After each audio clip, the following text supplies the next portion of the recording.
Les connaissances limitées de notre conscience s'arrêtent souvent à deux mots, conscient ou subconscient. Subconscient est un mot fourre-tout pour désigner tout ce qu'on ne comprend pas, car difficilement exploitable dans nos dimensions tangibles de matière, d'espace et de temps. Et comme c'est du domaine de la métaphysique et non de la physique, la science contemporaine peine à s'y intéresser. Pourtant, chaque humain est capable d'atteindre différents états modifiés de conscience, certains avec des substances, d'autres pendant une profonde méditation. Dans tous les cas, ils sont ce qu'on appelle des supraconscients. Dans d'autres cultures, on les appelle des chamans, yogis, sorciers, médiums. Ils explorent d'autres plans dimensionnels. Bien des charlatans essaient de faire croire possédant ces sensibilités extralucides, mais peu y ont véritablement accès. Jean-Pierre Fanceschi est l'un d'entre eux. Un supraconscient qui non seulement est un initié, mais qui a tenté d'identifier le phénomène dans toutes les cultures. Il a tout lu, identifié, cartographié. Son savoir et son travail de synthèse sont sans frontières. C'est le seul chaman français capable de vulgariser et acceptant de se faire filmer. Je vous délivre ici notre entretien de façon relativement brute.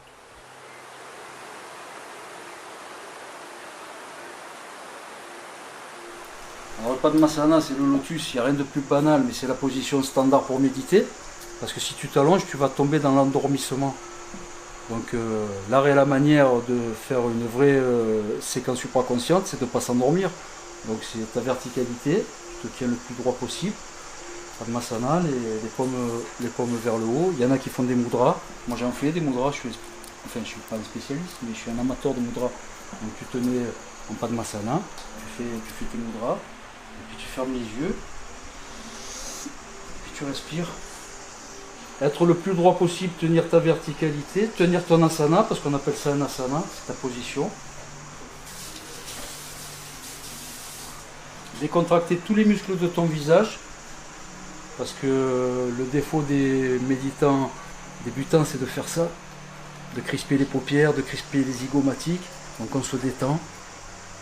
Il faut vraiment que en partant du haut vers le bas, que tu fasses attention de décontracter tous les muscles de ton corps. Donc tu fais une checklist, tu vas faire les muscles du visage, tu vas faire les cervicales, tu vas faire les dorsaux, tu vas faire tes biceps, tu vas faire les cuisses. Il faut que tu sois décontracté du haut de ton corps jusqu'aux pieds. Ensuite, tu places ton contrôle respiratoire. Ensuite, tu fais ta respiration, c'est contrôlé, en sachant que dès que tu vas rentrer en état de conscience modifié, il y a des choses qui vont se faire automatiquement. Ton rythme cardiaque va descendre à peu près à 40 pulsations minutes. Ta respiration va passer à une respiration minute. Tu as même l'impression des fois que tu t'arrêtes de respirer. Quand tu vas respirer, concentre-toi sur tes respirations et essaye de faire le moins de bruit possible. Les taoïstes appellent ça le fil de soie. Tu dévides un fil de soie. Il faut qu'à l'inspire et à l'expire, on n'entende rien. Enfin, il faut que toi-même, tu n'entendes pas ni ton inspiration ni ton expiration. Et puis, quand tu rentres dans le phénomène à proprement parler, il faudra gérer la peur. Il faut vraiment garder ta sérénité. Il faut vraiment garder ton dhyana. Alors le dhyana, c'est un terme sanskrit qui veut dire concentration exacerbée. C'est un exercice de concentration aussi. Hein. C'est une vacuité contrôlée. Une fois que tu trouves le truc, parce que c'est une gymnastique cérébrale, une fois que tu trouves le truc, c'est comme le vélo ou la natation, tu ne peux plus l'oublier. Une fois que tu as compris comment ça fonctionne, c'est un exercice psychophysiologique, c'est la psyché qui prend le contrôle de ta physiologie. Une fois que tu as compris comment ça marche, tu ne peux plus jamais l'oublier. Tu vas tâtonner au début, mais quand tu as trouvé le truc, ben ça y est, c'est intégré.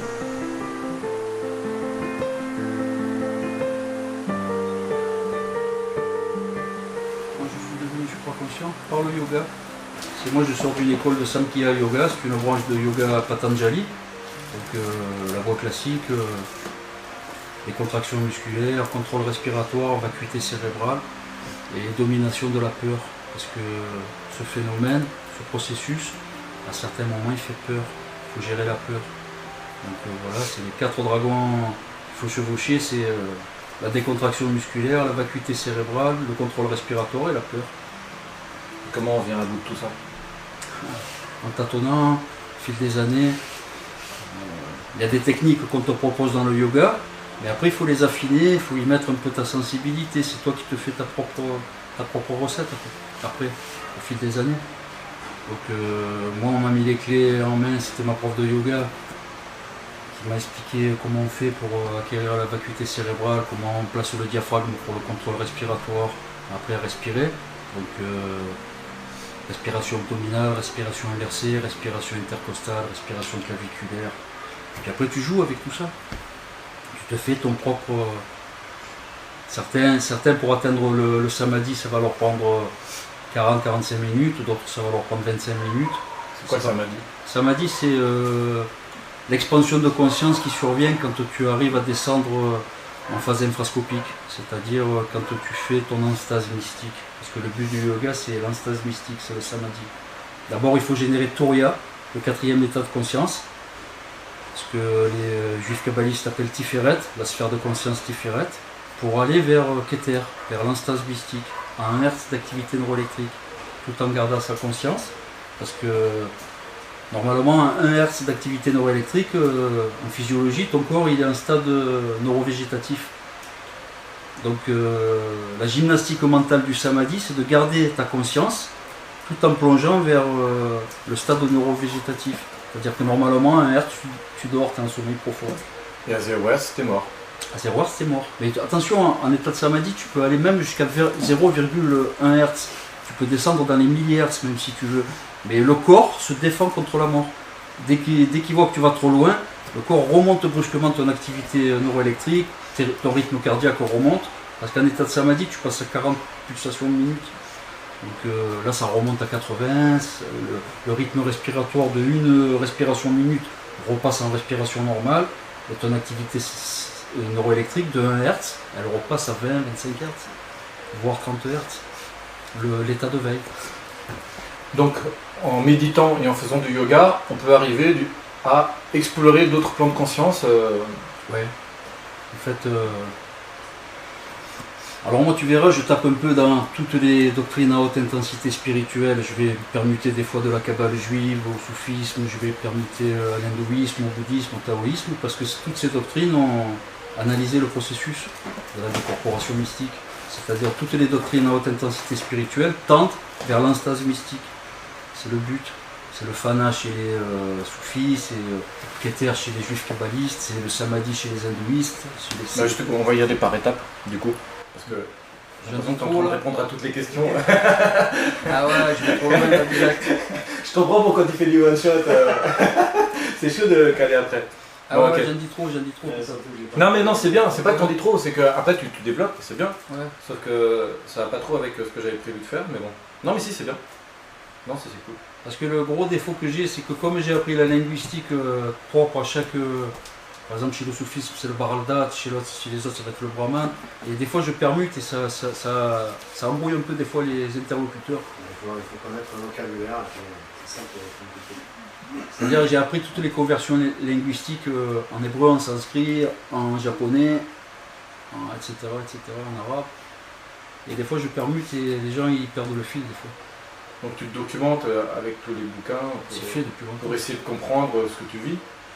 Ouais, ça a été compulsif ça. Ouais, ça a été compulsif. C'est-à-dire quand moi j'ai fait le cheminement inverse.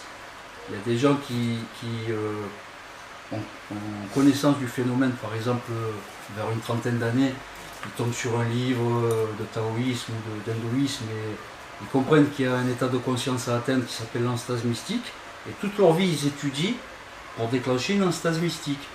Alors moi ça a été l'inverse. C'est au cours d'un exercice de contrôle respiratoire au yoga, j'ai déclenché une enstase mystique et après je suis parti dans l'étude. J'ai fait le chemin inverse. Il a fallu que je sache tout du phénomène, c'est devenu compulsif. Pourquoi ce phénomène est si peu connu en Occident? Exploré? Parce que les Occidentaux, faut que ce soit cartésien, il faut que ce soit rationnel. Et que là on passe dans l'irrationnel, le supranormal, et que ça leur plaît pas qu'aux Occidentaux, ils ont un esprit très comme ça. Hein. Quelle culture explore plus ça? Ah ben, les 5 doctrines à haute intensité spirituelle, c'est-à-dire taoïsme, hindouisme, bouddhisme, kabbale juive, soufisme, auquel moi je rajoute deux autres voies, c'est le zénisme et le culte osiriaque. Parce que le phénomène, je l'ai retrouvé aussi dans l'Égypte ancienne. D'ailleurs, la foi égyptienne était essentiellement basée sur la décorporation mystique. Ils se servaient des pyramides comme des confinateurs de cette activité neuroélectrique électromagnétique intense qui monte quand tu fais ton enstase mystique. Et elle a une forme pour concentrer les énergies, quoi, c'est clair. La forme pyramidale, c'est une forme morphogénétique, ça favorise le processus. Et la pierre sert de confinateur. Le calcaire, le granit servent de confinateur. Ça confine l'expérience. D'accord. C'est Gaston. Ah ouais, il m'en fait 2 ou 3 par vidéo. C'est rien. Ah, c'est des confinateurs, donc comme... Les pyramides, figure-toi que jusqu'à la 7e dynastie, jusqu'à la fin de l'Ancien Empire, c'était des décorporateurs. C'était c'était le cap canavéral de l'époque. C'était propulser la psyché de l'aristocratie égyptienne vers Orion ou vers Sirius, parce que c'est ça qui les intéressait. Donc l'objectif c'était de rentrer dedans et ça a aidé à faire la décorporation, c'est ça? Qui a trouvé ça à l'ère Nagada, c'est-à-dire à l'ère pré-pharaonique, c'est super ancien, là on remonte à 5000-5500 ans, c'est les Shemsuor, c'est une caste de moines guerriers égyptiens qui a développé ce processus. Ils se sont aperçus que c'était mieux quand c'était confiné dans de la pierre. Ils ont commencé à créer des mastabas, des pyramides rhomboïdales, enfin des pyramides archaïques. Puis c'est arrivé à la 4e dynastie, aux pyramides qu'on connaît, donc Képhren, Khéops, Mykérinos, pyramides à face lisse. Et là c'était le top de la décorporation. À la 7e dynastie, à la fin de l'Ancien Empire, c'est tombé en désuétude. Et à partir de la 8e dynastie, au Moyen Empire, les pyramides ont été converties en tombeaux. Ils avaient déjà perdu le fil de ce processus, c'était tombé aux oubliettes à partir de la 8e dynastie. Ça a ressurgi ce phénomène à partir de la 18e dynastie des Toutmosides, donc Ahmosis Ier, Toutmosis III, Akhenaton. Quand tu fais une enstase mystique, ce que les hindouistes appellent le samadhi, c'est l'art et la manière de fusionner ton soi divin, c'est-à-dire l'être primordial qui vit dans ton système cérébrospinal, dans ta conscience, qui se situe entre 1 et 3 Hz d'activité neuroélectrique, qui est aux antipodes de ton ego, de l'homme du quotidien, qui se situe entre 20 et 30 Hz d'activité neuroélectrique. Donc le samadhi, c'est aller à la rencontre de ce soi divin, en dessous de 3 Hz d'activité neuroélectrique, tout en gardant ta conscience, tout en évitant le spasme myolastique, c'est-à-dire quand tu sembles rater une marche, tu sais, quand tu arrives à tenir ton... Tu as l'impression de tomber, tu te réveilles. Que tu tombes dans le vide, ça c'est le spasme myolastique. Quand tu évites l'endormissement et quand tu évites le spasme myolastique, tu tiens ton dhyana, ce que les hindouistes appellent le dhyana, ou ce que les chinois appellent le chan, ou ce que les japonais appellent le zen, c'est-à-dire garder ta conscience alors que tu descends dans les profondeurs de ta conscience, dans le stade neurovégétatif, c'est ça une enstase mystique. C'est-à-dire que quand tu arrives entre 1 et 3 Hz, si on te met un électroencéphalogramme sur le crâne, on va voir que les tracés sont quasiment plats, donc on dirait qu'il n'y a pas d'activité neuroélectrique, alors qu'à ce moment-là, tu vas vivre un éveil paradoxal, tu vas vivre la plus grosse expansion de conscience de toute ta vie.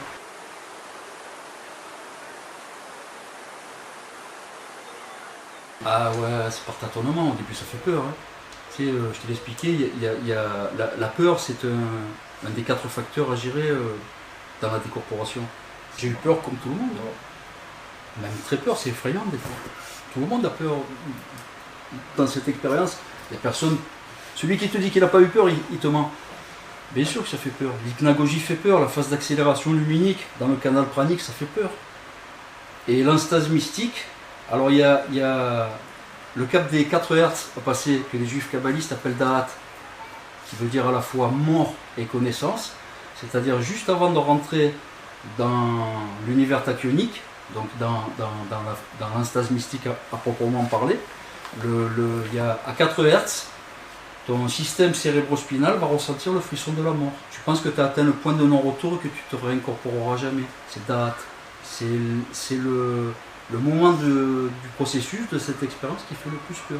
Et selon ton rapport avec la mort...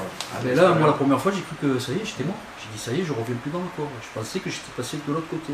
En fait, tu passes de l'autre côté. Tu franchis le rideau infrascopique, tu rentres dans l'univers tachyonique, tu vis ton enstase mystique, mais à ce moment-là, moi, je pensais, j'ai dit, ça y est, c'est fini, je suis mort, je reviens plus dans le corps. date, c'est le plus gros écueil à traverser dans cette expérience. Tu penses vraiment que tu vas mourir. Tu ressens vraiment le frisson de la mort dans ta conscience. La science, alors, les neurologues, cette expérience, il n'appelle pas la décorporation, il appelle la supraconscience. Tu passes dans un mode supraconscience, c'est-à-dire ils ont bien compris, ils appellent ça les neurologues l'éveil paradoxal. Ils ont bien compris qu'il se passe quelque chose de très bizarre, c'est qu'au plus tu descends ton activité neuroélectrique tout en gardant ta conscience, c'est-à-dire le dhyana, il faut rester conscient, il ne faut pas tomber dans l'endormissement. Au plus tu descends ton activité neuroélectrique, au plus tu t'approches des 1 Hz, au plus tu subis une expansion de conscience. Ils appellent ça l'éveil paradoxal. Les neurologues, le phénomène est cartographié. C'est pas quelque chose. Après, c'est sûr que l'homme lambda de tous les jours est réfractaire à ça, parce que ça n'existe pas. Il y a très peu de gens qui rentrent dans cette discipline. C'est-à-dire dans le yoga, les gens l'ignorent. Les gens pensent que le yoga c'est pour te décontracter, que c'est pour faire des asanas, pour récupérer de la souplesse. Le but du yoga, c'est le samadhi, c'est l'anstase mystique. C'est-à-dire fusionner ton atman, ton soi divin, avec le brahman, avec l'émanation de la substance divine. C'est ça le but du yoga. Alors Nicolas Fraisse c'est un intuitif. C'est-à-dire j'ai parcouru ses vidéos, j'ai regardé tous ses témoignages. Et là je me suis aperçu que ce monsieur en fait il contrôlait bien son hypnagogie, contrôlait bien sa phase d'accélération luminique, donc il connaît le canal pranique, il sait l'emprunter, donc il sait faire accélérer sa psyché jusqu'à la vitesse de la lumière. Par contre, d'après ses témoignages, il n'a jamais traversé le rideau infrascopique, c'est-à-dire il n'est jamais descendu en dessous de 4 Hz d'activité neuroélectrique. Donc, par contre, voilà, là, moi ce que j'appelle intuitif, c'est que quand il décrit dans ses témoignages qu'il voit des taches de lumière qui tournent autour de lui, il ne s'est pas encore rendu compte que c'est son Vahana, c'est son véhicule céleste. Merkaba, c'est ça. Ce que les juifs kabbalistes appellent une Merkaba, ce que les taoïstes appellent le Tianlung, le dragon céleste. On a un champ aurique que les doctrines à haute intensité spirituelle appellent la plupart du temps un véhicule céleste. Et c'est ce champ aurique qui te permet de te décorporer. C'est ce champ aurique qui prend une partie de ta psyché. En dessous de 3 Hz d'activité neuroélectrique, tu n'es pas l'homme que tu es à l'état de veille. Hein. Tu deviens autre chose. Ce que les juifs kabbalistes appellent le Kadmon. Tu vas à la rencontre de ton soi divin. Et c'est ce soi divin que tu arrives à projeter hors de ton corps. Donc tu es forcément dans la Merkaba quand tu voyages en fait, entre guillemets. Ah ben oui. De quelle forme elle a cette Merkaba? Elle est polymorphe. Elle est polymorphe et évolutive. Elle ressemble pas à une DeLorean? Non. Mais des fois je la compare à une DeLorean, parce que tu peux voyager dans le passé, le présent, le futur, tu peux voyager dans tous les univers. Tu peux faire des bonds interdimensionnels, c'est impressionnant. La Merkaba, on va dire qu'il y a des noyaux spécifiques, des noyaux merkabiques, c'est-à-dire ça peut être un octaèdre, ça peut être une stella octogona, ça peut être un cube dressé aussi, ce que les juifs kabbalistes aussi appellent un métatron. C'est évolutif et c'est au fur et à mesure de l'expérience, quand tu es à 11 Hz, quand tu es à 6 Hz, quand tu es à 4 Hz, quand tu es à 1 Hz, ton noyau merkabique n'est pas le même. Il se reconfigure. Donc il n'y a pas de forme prédéfinie, mais on va dire que tu tombes dans les polyèdres. Ça peut être des icosaèdres, ça peut être des dodécaèdres. Ça fait des poupées gigognes, ils sont interfusionnés. Et toi, dans ton expérience, dans tes expérimentations, tu l'aperçois bien? Ah ouais, c'est-à-dire avec ta glande pinéale, avec qui est renforcée par ta glande pituitaire, c'est-à-dire c'est plus tes yeux organiques qui voient ce qui se passe, c'est ta glande pinéale, c'est ton troisième œil. Donc au bout d'un moment, quand tu arrives à 6 Hz cette activité neuroélectrique, tu commences à percevoir ton noyau merkabique, la contrarotation de ton véhicule céleste, parce qu'il tourne dans des sens opposés, le haut tourne dans un sens, le bas tourne dans un autre sens, on appelle ça la contrarotation, et tu vois le canal pranique, tu vois ce boyau de lumière liquide qui se modélise devant toi. C'est ça que tu vas emprunter pour accélérer jusqu'à la vitesse de la lumière. Alors le mur de la lumière, on va dire qu'il est à 300 000 km/s, ta psyché, tu sais il y a deux choses qui peuvent aller à la vitesse de la lumière dans l'univers, c'est les photons et la psyché. Quand tu utilises le canal pranique, une induction électromagnétique qui part du centre de la Terre chargé négatif jusqu'à l'exosphère qui est chargé positif, tu empruntes ce canal électromagnétique qu'on appelle le canal pranique, et ta psyché, elle peut se transporter jusqu'à 300 000 km/s. Et là, il y a le mur de la lumière. Et quand tu atteins cette lumière, ce mur de la lumière, ben, tu le dépasses, tu passes en mode tachyonique, tu passes dans le monde de l'instantanéité. C'est-à-dire, à ce moment-là, tu peux te propulser dans une autre galaxie le temps d'un battement de cils.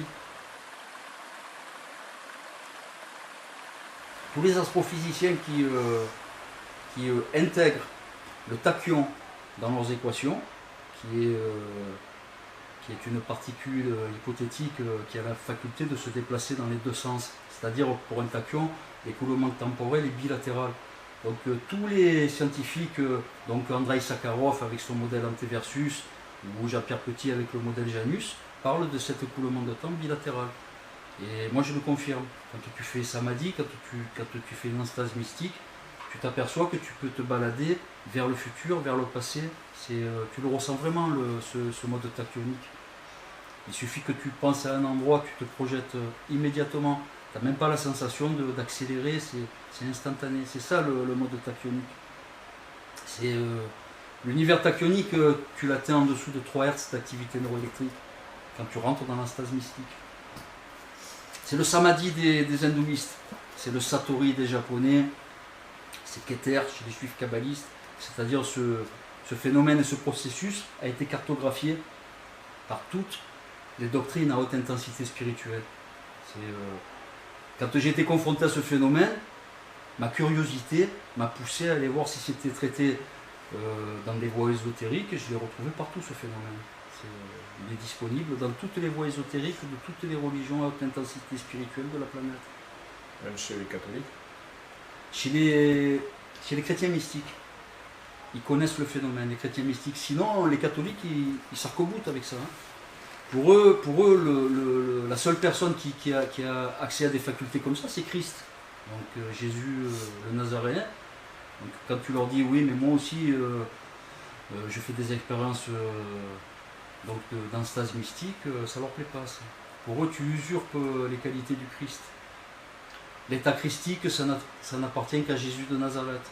Parce que l'enstase mystique... Je pensais que c'était juste un supraconscient, Jésus. Ouais, on peut le voir comme ça.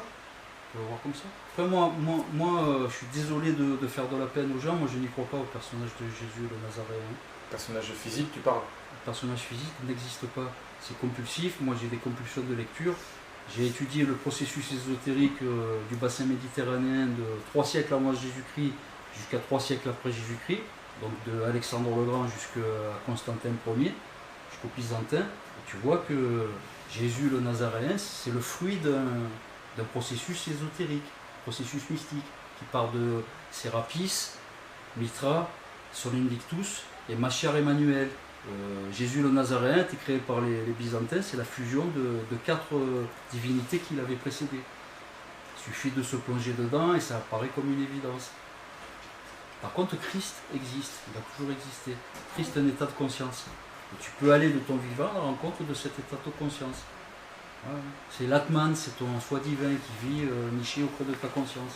Et que tu peux atteindre justement en dessous de 3 Hz d'activité neuroélectrique. Parce que dans le yoga, on appelle ça faire samadhi. C'est l'état de conscience que tu vas ressentir, les mystiques chrétiens l'appellent l'état christique. Donc quand tu rentres dans cet état de conscience modifié, les choses t'apparaissent telles qu'elles sont réellement. Et ça n'a rien à voir avec la réalité telle qu'on l'aperçoit quand on est à l'état de veille, entre 20 et 30 Hz d'activité neuroélectrique. Le samadhi, quand tu vas à la rencontre de ton Atman, de ton soi divin, tu perçois les choses telles qu'elles sont réellement. Ta perception est nettoyée de toutes les faussetés. En fait, on vit dans un univers vibratoire. C'est une interfusion entre les deux polarités, entre le yin et le yang. Les taoïstes l'ont bien défini. On vit dans un monde où les deux polarités subissent une interfusion, une interdépendance et une coextensivité. Elles ont besoin l'une de l'autre pour se déployer. On est des vibrations, on vit dans une soupe de vibrations. Vibration, énergie, information, quoi. Ben, l'émanation de la substance divine, c'est une force vive consciente. Elle soutient l'armature de notre réalité. Et les véhicules célestes servent d'interface entre cette émanation de la substance divine et les choses telles qu'on les perçoit. Tu penses que les animaux participent aussi à cette Les animaux n'ont pas de quatrième creuset. Les animaux n'ont que 3 creusets, ils n'ont que le creuset instinctif, émotionnel et analytique. Ils n'ont pas de creuset spirituel. Les animaux sont... c'est impossible pour un animal de se poser des questions sur Dieu. C'est hors de portée de leur champ de conscience. Nous, on a 4 creusets, les humains, donc on peut se poser des questions comme ça, sur l'éternité, l'infini, Dieu. Les animaux, ça c'est hors de portée de leur champ de conscience. Tout ça parce qu'ils n'ont pas de quatrième creuset. Ça fait partie des êtres à 4 creusets. Sachant que, en dessus de nous, il y a les êtres à 5 creusets qui sont complètement éthériques. C'est les consciences merkabiques, ce que les... Qui ne sont plus matière. Non, ils ne sont plus de matière, ils sont insubstantiels, ce que les juifs kabbalistes appellent les cubes métatroniques, les métatrons. Ça, c'est des êtres à 5 creusets. Après, il y a des êtres à 2 creusets. Par exemple, les insectes sont des êtres à 2 creusets. Ils ont un creuset instinctif et un creuset analytique. Ils n'ont pas de creuset émotionnel. Donc sur Terre, il n'y a que l'humain à avoir 4 creusets. Ouais. On est les seuls êtres de la planète à 4 creusets. Alors je vais te dire un truc, c'est les chamanesses du paléolithique supérieur qui ont développé ça. Si on a 4 creusets, c'est grâce aux chamanesses du paléolithique. C'est ces femmes qui étaient à l'époque, c'est le matriarcat à cette époque-là, à l'époque l'ère magdaléenne, on appelle ça le matriarcat. C'est les cheffesses de tribus et les chamanesses de cette époque qui ont développé le 4e creuset. Si tu as un 4e creuset actuellement, c'est grâce à elles. Ils ont élevé l'humanité. Ouais. Après on a fait une régression, là. On est dans une période... Le patriarcat nous a fait reculer. Ce que les humains n'ont pas compris, c'est que dans l'univers, le progrès est spirituel, il n'est pas technologique. On s'est engouffré dans une impasse. Cette course à la technologie, elle va nous conduire vers une catastrophe annoncée. Oui, on voit qu'on faut faire demi-tour. On va vers une catastrophe annoncée. Il y a des civilisations, moi je ne sais pas si je peux en parler, tout l'univers est peuplé. Hein. Les êtres à 4 creusets dans tout l'univers. Donc, t'en as rencontré? Ouais, ça s'appelle, sur le canal pranique, ça s'appelle des fusions de Vahana. Vahana, c'est le véhicule céleste, c'est le champ aurique qui entoure les êtres à 4 creusets. Quand tu empruntes le canal pranique, quand tu fais ta phase d'accélération luminique, c'est-à-dire quand tu projettes ta psyché jusqu'à la vitesse de la lumière, dans ce canal pranique, tu vas être accompagné d'autres méditants. Donc tu vas voir leur Vahana, ce que les juifs appellent la Merkaba, le véhicule céleste. Et pendant cette phase d'accélération luminique, tu peux fusionner. 2 Vahana peuvent se fusionner, c'est comme une union tantrique. Tu fais un échange de creusets avec l'autre méditant qui emprunte le canal pranique avec qui tu décides de te fusionner. Tu vas échanger ton creuset instinctif, ton creuset émotionnel, ton creuset analytique et ton creuset spirituel. C'est une fusion de creusets. Donc tu vas ressentir tout ce que le méditant ressent. Et lui va ressentir tout ce que tu ressens. C'est 1000 fois plus intense qu'une discussion. C'est très intense quand tu fusionnes tes véhicules célestes. Le futur, le karma collectif est prédéterminé. C'est le karma individuel qui est modifiable. Selon ton état d'esprit, tu peux améliorer ou dégrader ton karma individuel. Par contre, le karma collectif est figé. Son futur est prédéterminé. C'est le même processus qu'une vague. Quand une vague se lève dans la mer, elle va avoir un processus, et à la fin, cette énergie va se dissiper. On a soulevé des vagues karmiques au début du patriarcat, il y a 5000-5500 ans en arrière. Et tout ça, ça va faire un processus. C'est-à-dire que la vague karmique qui a été soulevée au début du patriarcat, elle va avoir un processus, ça va s'achever.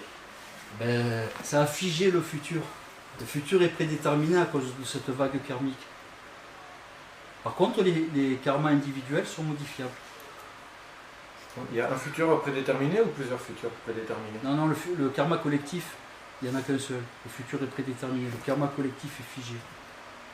C'est les futurs. C'est les futurs individuels. Alors on va utiliser la parabole que j'utilise à chaque fois, c'est le Carféry.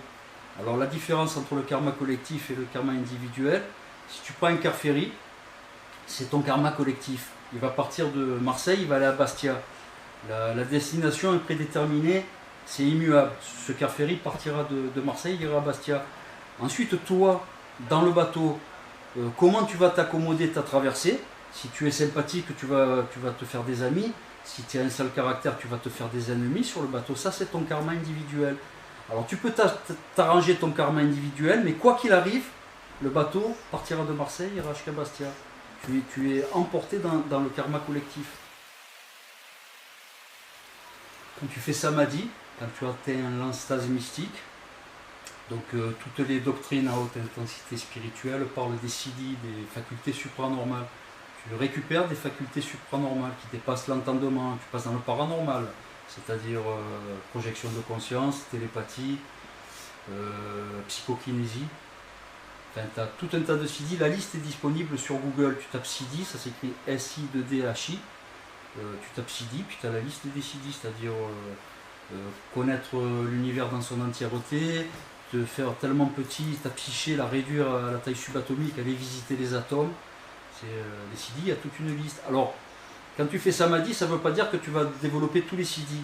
Par rapport à ton noyau merkabique, par rapport à tes 4 creusets, certains siddhis, tu vas les développer, d'autres pas.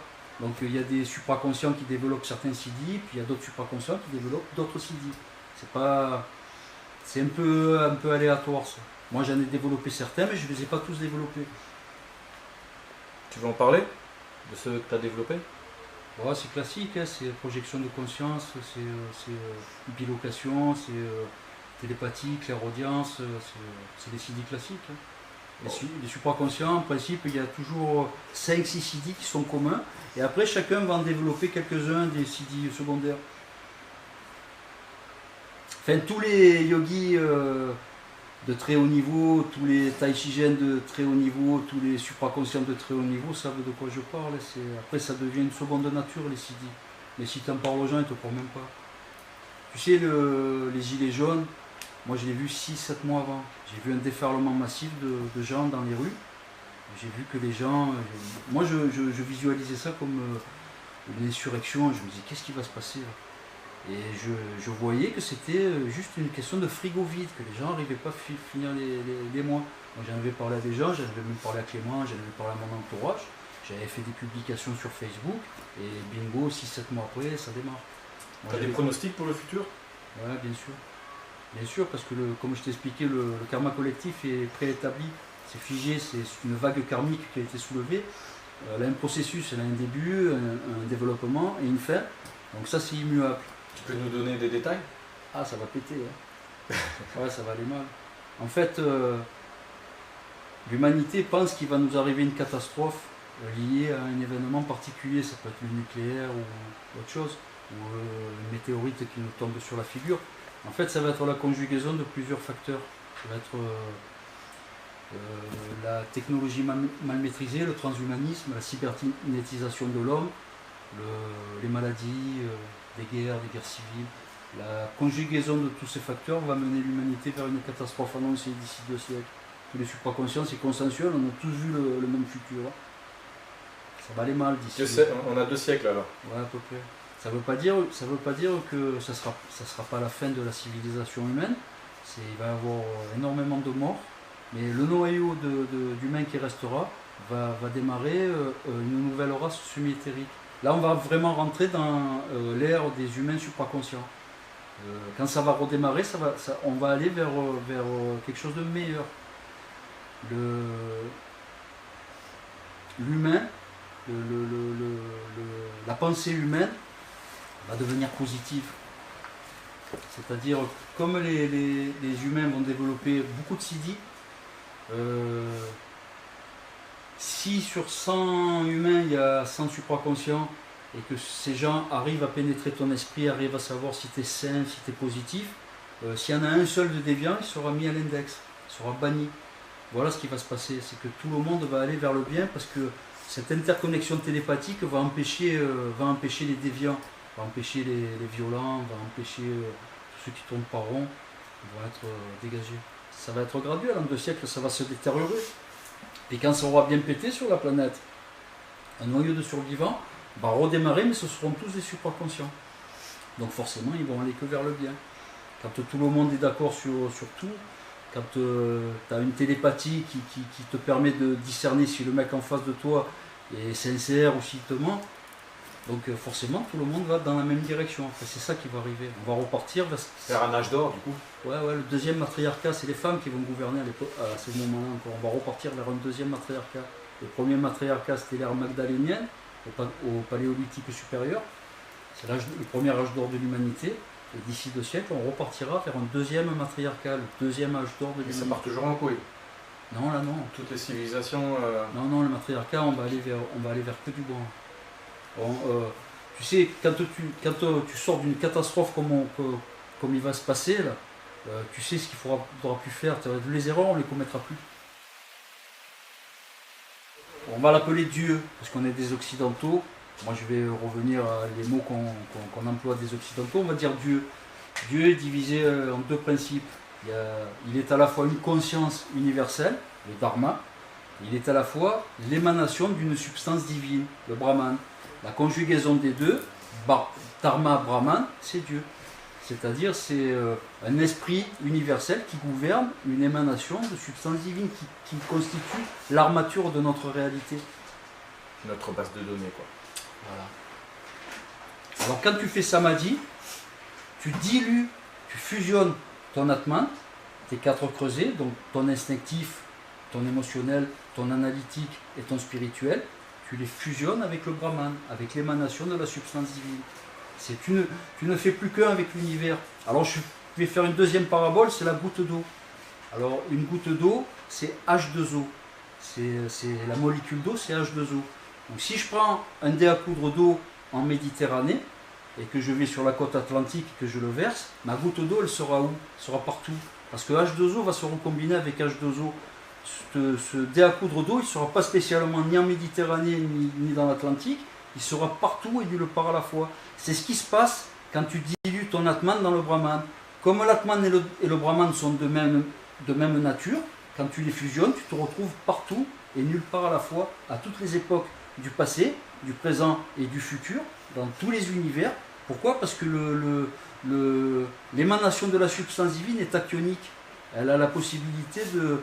Pour elle, le temps a un écoulement bilatéral. Tu as la possibilité de visiter le passé et le futur. Alors quand tu fais samadhi, tu dilues, tu fusionnes ton atman, tes 4 creusets, donc ton instinctif, ton émotionnel, ton analytique et ton spirituel, tu les fusionnes avec le Brahman, avec l'émanation de la substance divine. Tu ne fais plus qu'un avec l'univers. Alors je vais faire une deuxième parabole, c'est la goutte d'eau. Alors une goutte d'eau, c'est H2O. C'est la molécule d'eau, c'est H2O. Donc si je prends un dé à coudre d'eau en Méditerranée, et que je vais sur la côte atlantique et que je le verse, ma goutte d'eau, elle sera où? Elle sera partout. Parce que H2O va se recombiner avec H2O. Ce dé à coudre d'eau, il ne sera pas spécialement ni en Méditerranée ni dans l'Atlantique, il sera partout et nulle part à la fois. C'est ce qui se passe quand tu dilues ton Atman dans le Brahman. Comme l'Atman et le Brahman sont de même nature, quand tu les fusionnes, tu te retrouves partout et nulle part à la fois, à toutes les époques du passé, du présent et du futur, dans tous les univers. Pourquoi? Parce que l'émanation de la substance divine est actionique. Elle a la possibilité de... Pour elle, le temps a un écoulement bilatéral. Tu as la possibilité de visiter le passé et le futur. Quel est le but de notre incarnation? Mystère, je ne peux pas te répondre à ça, j'ai pas de 5e creuset. C'est-à-dire, tout ce que moi j'en rapporte du Brahman, c'est avec mes 4 creusets. Et tant qu'on n'aura pas le 5e creuset, c'est-à-dire le creuset divin, eh ben, tout ça, ça restera hors de portée de notre champ de conscience. Quand un yogi de très haut niveau, ou quand un supraconscient de très haut niveau fait une fusion dans le Brahman, fait son satori, son samadhi, tu l'appelles comme tu veux, ben, il ramène ce qu'il peut en ramener avec son intelligence de sapiens sapiens, avec ses 4 creusets. Ils cherchent quoi, les yogis? Le samadhi. Ben, les zénistes au Japon, ils cherchent le satori, c'est pareil, c'est l'instase mystique. Les hindouistes... Les moines bouddhistes, ils cherchent quoi? C'est pareil. Ils cherchent le nirvana, c'est pareil. Que tu l'appelles nirvana, brahman, que tu l'appelles satori, tu peux l'appeler comme tu veux. En français, cherche à l'explorer.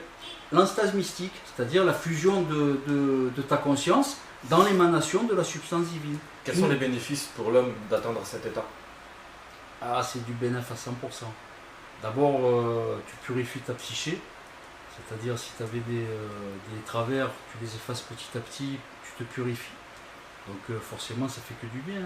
Après tu as un état de félicité, c'est un état, ça c'est physique, tu te sens bien, quoi. Il y en a même qui développent la médication avec ça, ils arrivent à soigner des gens, à rééquilibrer des énergies, à faire disparaître des phobies. Il n'y a que du bon dans l'anstase mystique, il n'y a rien de mauvais. Alors en ce moment sur Google, tu sais qu'il y a des gens qui manipulent ça très très bien, les états de conscience modifiés. Il y a certaines personnes, il y a des castes sur la planète. Ça appartient aussi aux sociétés secrètes comme les francs-maçons, les rosicruciens, les martinistes, qui gardent ce secret jalousement enfoui au sein de ces sociétés secrètes, qui n'ont pas envie que ça se propage dans la population, parce que ça leur enlèverait leurs privilèges. Si toute la population mondiale devenait des supraconscients, ça retirerait leurs privilèges à certaines personnes. Donc, sur Google, sur YouTube, c'est pourri de fausses informations. On te dit de ne pas aller vers la fausse lumière. Alors les gars qui font la première fois un accès infrascopique, qui voient leur canal pranique, ils ont peur parce qu'ils pensent que c'est le diable. On leur a tellement dit que c'est le diable qu'ils n'y vont pas. Alors ça s'appelle acquérir l'esprit transcendantal. C'est-à-dire, ça c'est un travail que tu fais au quotidien.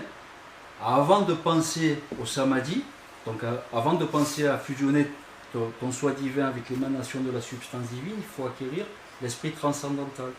Il faut chasser toutes les cristallisations mentales qui polluent ton cerveau, c'est-à-dire la superstition, la religion, le dogme judéo-chrétien, toutes ces choses qui te font appréhender l'univers en termes de démoniaque ou d'angélique, parce que c'est très manichéen la doctrine judéo-chrétienne.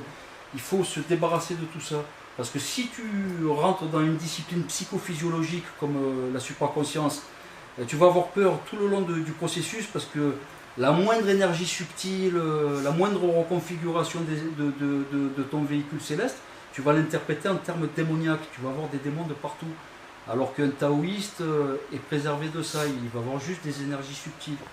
Alors l'esprit transcendantal, c'est de chasser toutes ces cristallisations qui se sont installées depuis ton enfance. Chasser la superstition, chasser la religion, il faut redevenir propre dans ton esprit. Et ça s'acquiert par la lecture. Donc tu éteins la télévision, tu te fais plus fakiriser par toutes ces émissions qui te balancent à la télévision, et au lieu de regarder une émission à la con, tu lis le Tao Te Ching, ou les Upanishads, ou la Bhagavad Gita, ou le Mahabharata, ou le Masé Bereshit, le Masé Merkaba, le Sefer Yetzirah. Tu vas taper dans la Kabbale juive, tu vas taper dans le soufisme, tu vas taper dans l'hindouisme, le bouddhisme, le taoïsme, et là tu te purifies l'esprit.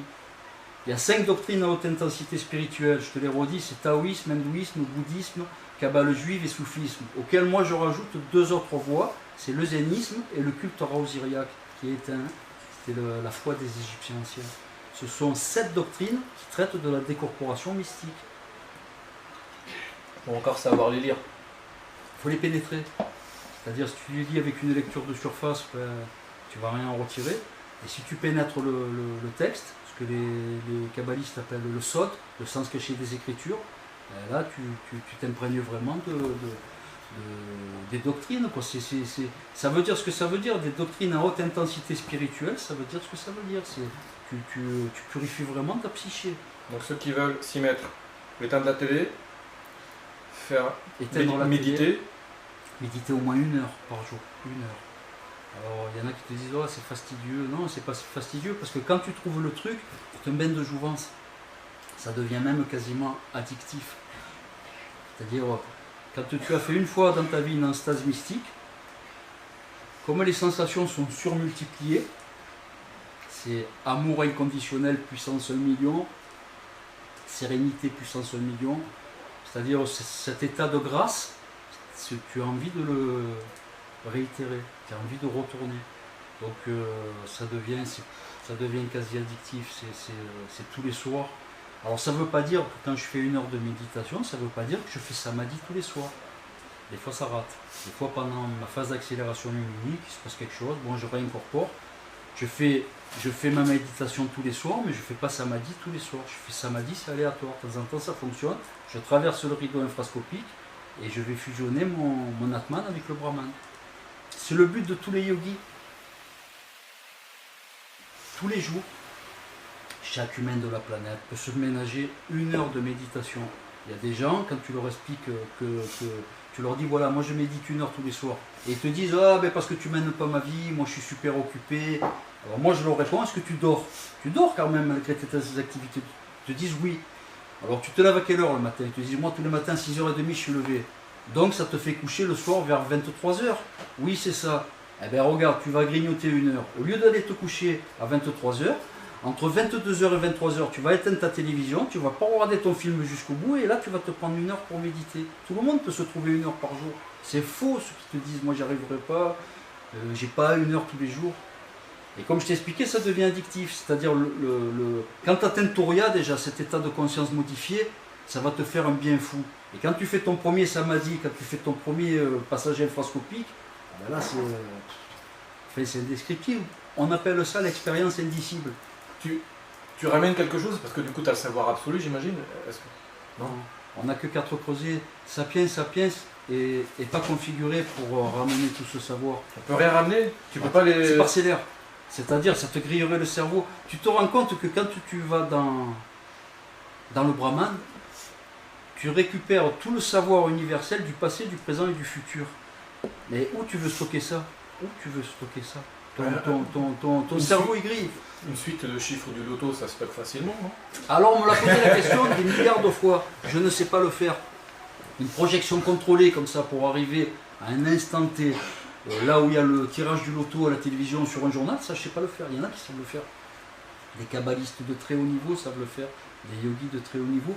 Moi je suis un novice là-dedans, ça fait 16 ans que je pratique ça. Il y a des mecs sur la planète qui font ça depuis 45-50 ans. Moi je suis vraiment un novice là-dedans. C'est-à-dire j'atteins mon niveau, je progresse chaque jour, c'est graduel. Mais donc un chaman en pleine initiation, quoi. Voilà. Initiation chamanique. Voilà, je suis encore sur la route. Après attention, il n'y a rien au-dessus du samadhi. On est des êtres à 4 creusets. Un humain n'arrivera jamais à aller au-dessus du samadhi. Tant qu'on n'a pas le 5e creuset divin, l'expérience est limitée pour nous. Quand on va dans le Brahman, on en ramène 1%. On n'est pas configuré pour ramener tout ce savoir. Par contre, tu en ramènes beaucoup de spirituel. Et tu en ramènes aussi la connaissance intuitive. C'est-à-dire que tu vas comprendre intuitivement, quand tu fais ton premier bain dans le Brahman, toutes les lois fondamentales qui gouvernent l'univers. Tu deviens un astrophysicien intuitif. C'est-à-dire un astrophysicien, quand il te développe un concept avec des équations, tu le comprends intuitivement. Mais maintenant, tu n'en ramènes pas de la technologie. Des gens me disent, pourquoi tu ne ramènes pas le vaccin qui va guérir du sida ou quoi? Mais je dis, mais comment vous raisonnez là? Ça ne se passe pas comme ça. Moi, je conseille à tout le monde, je prône l'autoréalisation dans les vidéos que je fais. C'est-à-dire, je conseille à tout le monde d'être à la fois son propre disciple et son propre maître. De n'écouter personne, de se plonger dans des lectures saines, de Tao Te Ching ou les Upanishads, enfin il y en a plein de lectures saines. Et regardez les vidéos sur votre chaîne. Ouais, moi j'ai tendance un peu quoi. Je suis pas un prof de yoga, j'ai pas la pédagogie, hein. Moi je livre juste mon témoignage, hein. J'ai pas la prétention d'apprendre aux gens la supraconscience. Hein. J'ai pas la pédagogie et j'ai pas les habilitations. Par contre, je parle volontiers de mon témoignage et je parle de comment moi j'y suis arrivé. J'ai acquis l'esprit transcendantal, ça a été les lectures de doctrine à haute intensité spirituelle et 1 heure de méditation tous les jours. Il faut de la pugnacité là-dedans, il faut de la sérénité, de la patience, de la pugnacité. C'est celui qui s'assoit en Padmasana et qui pense qu'il va déclencher Samadhi en 40 minutes, il n'y arrivera jamais. Faut se donner le temps. Est-ce que tu utilises tes CD pour parfaire ta vie sur Terre quoi? Bien sûr. Après, la manière dont je m'en sers, ça n'appartient qu'à moi, je ne saurais même pas te l'expliquer, parce que c'est la conjugaison de plusieurs CD qui m'aident à évoluer dans le karma collectif. Mais bien sûr, je m'en sers au quotidien. Tu sais, quand tu as des flashs précognitifs, quand tu fais de la préscience, que tu entrevois l'avenir, tu sais exactement la porte que tu dois ouvrir et la porte que tu dois laisser fermer. Il y a des choses qui apparaissent comme une évidence. Après. Alors, ce que les hindouistes appellent la syntonisation karmique, c'est-à-dire tu te reconfigures ta réalité. Si tu étais mal barré, dès que tu fais ton premier samadhi, ta vie elle s'améliore quelques semaines après. C'est lié, c'est un CD, c'est lié aux activités psychophysiologiques. Ça reconfigure complètement ta personnalité et ta ligne de vie. Si tu allais vers du mauvais, ben là tu vas aller vers du bon. Ce que les taoïstes appellent le wu wei, c'est-à-dire le non-agir. Ne pas agir en dehors de la volonté du dharma ou du taoté, de ne pas agir en dehors de la volonté du dharma, du brahman, être en résonance avec l'émanation de la substance divine. Ça t'apprend à te syntoniser. J'en reviens toujours au taoïsme, au bouddhisme, à l'hindouisme. Il y a plusieurs voies qui se proposent à toi quand tu rentres dans une discipline comme ça. Quand tu fais samadhi, que tu fais ton extase mystique, l'émanation de la substance divine te fait découvrir l'univers dans son entièreté, t'explique comment ça fonctionne. C'est ton maître, l'émanation devient ton guide spirituel. Et là, on t'explique, ou tu restes dans notre univers de cause à effet, tu continues à améliorer ta conscience et tu vas vers les êtres à 5 creusets, donc vers les êtres métatroniques, tu deviendras un être à 5 creusets. Il y a des êtres dans notre univers qui ont 10, 11 milliards d'années, ils ont été conçus au début de la création de l'univers. Ou bien tu fais moksha, tu fais la cessation, c'est-à-dire que tu brises le samsara, le cycle perpétuel des réincarnations, et tu vas dissoudre définitivement, c'est définitif, ta psyché, ton soi divin, avec l'émanation de la substance divine, c'est le moksha. Tu atteins le nirvana, mais c'est définitif. Tu ne reviendras plus jamais te réincarner dans un univers de cause à effet. Pourquoi est-ce qu'on devrait cesser le cycle des réincarnations? Parce que je vais t'expliquer ce que tu gagnes et je vais t'expliquer ce que les gens ont peur de perdre. Quand tu vas dans le Brahman, tu t'aperçois que la vraie réalité, elle est là-bas. Tout est surmultiplié.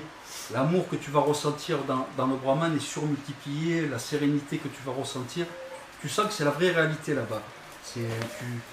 Alors tu t'aperçois qu'ici on vit après quand tu reviens, quand tu te réincorpores, tu t'aperçois qu'on vit dans un monde d'illusions, ce que les hindouistes appellent Mahamaya, la gigantesque illusion. Par contre, le paradoxe que tu vas vivre, c'est pour ça que devenir une conscience merkabique, c'est presque un échec. Tu vas vers ton 5e projet, tu vas devenir ce qu'un être, une conscience peut devenir de plus abouti dans notre univers de cause à effet. Et pourtant, c'est des êtres qui renoncent, qui ont peur d'aller dissoudre définitivement leur psyché dans l'émanation de la substance divine. C'est presque un échec. Alors pourquoi? À cause de l'interconnexion merkabique, c'est l'attachement.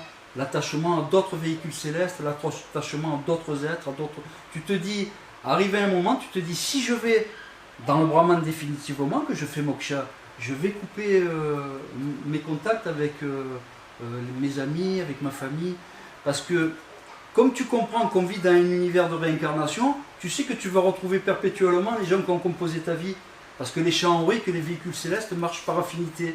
Nous sommes la répercussion organique d'une vie éthérique qui dépasse notre champ de conscience. Si tu décides de te réincarner, ben tu te réincarneras. L'émanation de la substance divine te laisse, c'est une décision? Te laisse le choix. C'est une décision qui t'est propre. C'est toi qui prends la décision. Voilà. C'est toi qui décides de faire moksha ou c'est toi qui décides de te réincarner. Et tu décides en quoi tu veux te réincarner? En humain. On est dans une unité humaine. Est-ce que tu décides Tu restes sur la terre. Est-ce que tu décides des handicaps de ta vie? Non, tu décides pas. L'émanation de la substance divine, à travers les champs auriques, à travers les vahanas, les véhicules célestes, les merkabas, leur reconstruisent perpétuellement des entités organiques. Donc quand ton entité organique va dépérir, quand ton corps va dépérir, tu vas renaître sous une forme nouvelle dans notre univers de cause à effet. Mais là, tu vas subir la loi du karma. C'est-à-dire le Brahman te donne la vie, mais après ce qui se passe dans notre univers de cause à effet, ça n'en occupe plus. T'es livré à toi-même. On vit vraiment sous la loi du karma. Mais on peut se réincarner dans une autre planète? Ça arrive, paraît-il.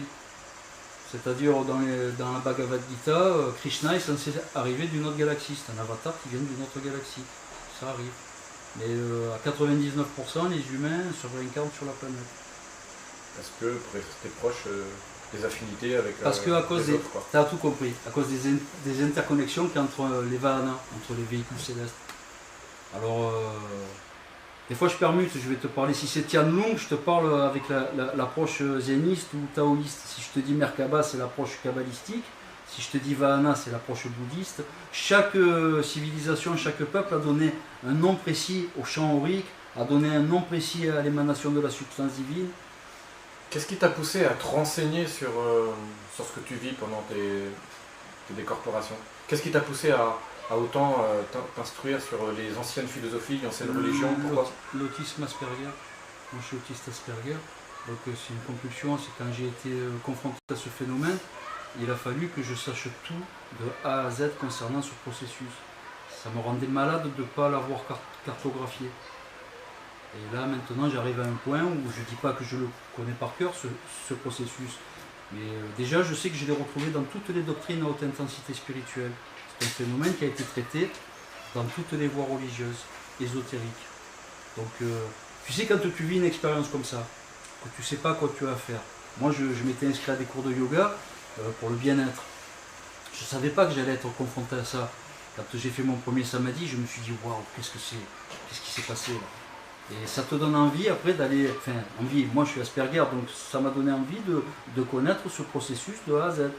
Je me suis intéressé au taoïsme, à l'hindouisme, au bouddhisme, à la kabbale juive, au soufisme, et ce processus, je l'ai retrouvé dans toutes ces doctrines. Ça a été traité, c'est-à-dire l'émanation de la substance divine, les véhicules célestes, la décorporation mystique, c'est des dénominateurs communs de toutes ces doctrines. C'est le phénomène est consensuel, il a été décrit à l'identique dans toutes ces voies. On va dire que les 10 pays les plus développés ont tous des supraconscients dans les services spéciaux. Au minimum, ils en ont un ou deux. Autant les civils sont réticents quand tu leur parles de décorporation et tu dis ça n'existe pas.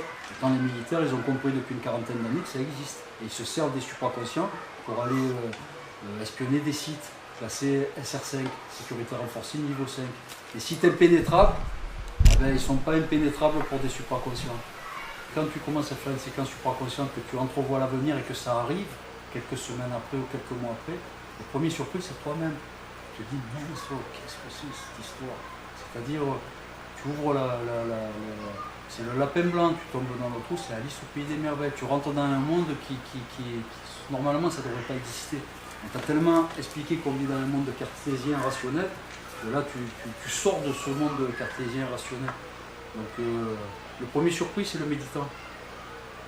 Après il y a des choses, il faut apprendre à le gérer, c'est que tu arrives plus ou moins à voir les naissances et les morts à peu près de ton entourage, ça c'est un peu chiant.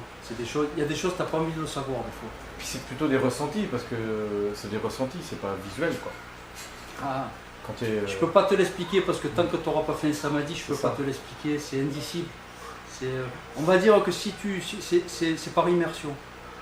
C'est par immersion. C'est comme si tu es plongé dans ce qu'on veut te faire voir, ou ce que tu as envie de découvrir.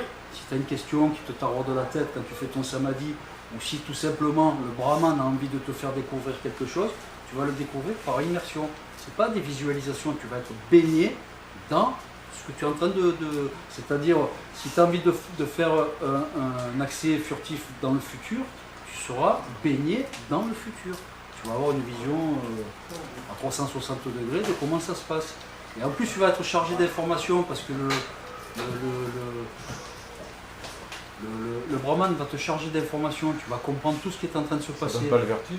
Bien sûr, bien sûr. Déjà, il y a quelque chose, moi, qui m'avait choqué, c'est que notre univers se situe par rapport à ce que nos yeux peuvent voir. C'est-à-dire, quand tu changes de mode de conscience, quand tu passes dans un état de conscience modifié, tu vois au-delà de ce que tes yeux peuvent voir. Donc tu t'aperçois de l'ampleur de l'univers. Et ça fait le vertige. C'est-à-dire, nous, en tant qu'humains, notre monde, là, il se résume au mur, il se résume à la pièce qui nous entoure, alors que quand tu as un état de conscience modifié, tu vois l'univers dans son entièreté. C'est sûr que ça fout le vertige. L'univers, il a une taille incommensurable. Ku, Kan, Za, Zen, Ji. C'est les zéniths qui l'ont le mieux défini. S'asseoir, prendre un coussin, méditer par le vide. Il n'y a besoin de rien. Rien du tout. Par la respiration. Ouais. Une enstase mystique, il n'y a pas de substrat, il n'y a pas d'ayahuasca, il n'y a pas rien, il n'y a pas de cannabis, il n'y a rien. Par le vide? Ouais, Ku c'est le vide. Kokanzazenji, ça veut dire s'asseoir sur un coussin, méditer par le vide. Ku c'est le vide. Shunata, c'est-à-dire chercher la vacuité cérébrale. Pas besoin de rien. L'anstase mystique, chez les ennemis, chez les taoïstes, chez les bouddhistes, chez les hindouistes, c'est s'asseoir et méditer. Alors contrôle respiratoire, décontraction musculaire, vacuité cérébrale et gestion de la peur. Parce que ce phénomène fait peur. Il faut apprendre à dompter ta peur. La phase hypnagogique va faire peur. La phase d'accélération luminique va te faire peur.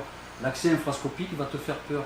L'anstase mystique, la première fois, là ça ne va pas te faire peur parce que tu as basculé en état de conscience modifié, tu as accès à ton soi-disant, ça ne va pas te faire peur, mais ça va te surprendre. La psyché humaine n'est pas configurée pour un phénomène de cette ampleur. C'est indescriptible tant que tu ne l'as pas vécu. Ça dépasse tous les mots humains. Les mystiques appellent ça l'expérience indicible. Je ne pourrais pas te l'expliquer. Les NDE, tout ça. Oui, alors les états de mort imminente, les NDE, avérés, un monsieur qui est ramené d'une séquence où il était déclaré mort pendant 1 ou 2 minutes, on lui file un coup de défibrillateur, il revient, il a fait une 1000. Donc qu'est-ce qu'il a fait? Une séquence hypnagogique, un rêve dynamique contrôlé, sa phase d'accélération luminique sur le canal pranique, parce que c'est ce que tu empruntes quand tu meurs. Tu extirpes de ton corps, ton esprit et ton âme se véhiculent sur ce canal pranique pour aller dans l'antéversus, ton anstase mystique. Donc les EMI avérés décrivent quoi? Trait pour trait, une séquence supraconsciente. Mais avorté. Non, pas avortés, ils vont dans le Brahman, hein. Ils font leur anstase mystique, ils vont dans le Brahman. Mais comme ils sont ramenés, c'est-à-dire il y a des médecins qui se chargent de réanimer et tout. De les réanimer, ils reviennent du Brahman. Et puis ils sont comme ça. Tu sais, moi quand je suis revenu de mon premier samadhi, j'ai eu une dizaine d'heures de catatonie. J'étais comme ça. Ouais, ah, ouais. T'imagines? Ouais, 10 heures de catatonie. C'est ça la catatonie? Ouais, on m'aurait pris le bras, on me l'aurait mis là, il restait là. Quoi. J'étais. C'est indescriptible. J'ai eu 10 heures où il y avait un conflit avec ma conscience qui disait ce qui est arrivé, c'est impossible, ça ne se peut pas. J'ai même pensé que j'étais devenu fou. J'ai dit, ça y est, je suis devenu fou complètement. C'est pour ça que ça m'a donné envie d'aller chercher le phénomène pour voir si c'était cartographié. Pour l'expliquer, pour pas avoir peur de ça, quoi. Pour plus avoir peur de ça, ouais, pour le dompter, le phénomène. C'est vrai qu'il faut expliquer les gens qui se lancent là-dedans, c'est une discipline psychophysiologique. Tu peux l'atteindre par le yoga ou par le tai chi, peu importe. Par le qigong, par le neidan, il y a plein de voies pour l'atteindre. Il faut expliquer aux méditants que la catatonie qui va suivre le samadhi, l'anstase mystique, il ne faut pas en avoir peur non plus. C'est normal. Prostré pendant 8, 9, 10 heures. Comme ça, c'est normal. Ah ouais, c'est normal.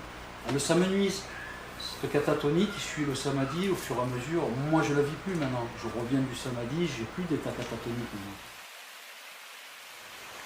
Le mot de la fin, que tout le monde aille vers le soi divin. C'est une faculté qui est encodée dans tous les systèmes cérébrospinaux de tous les humains de la planète.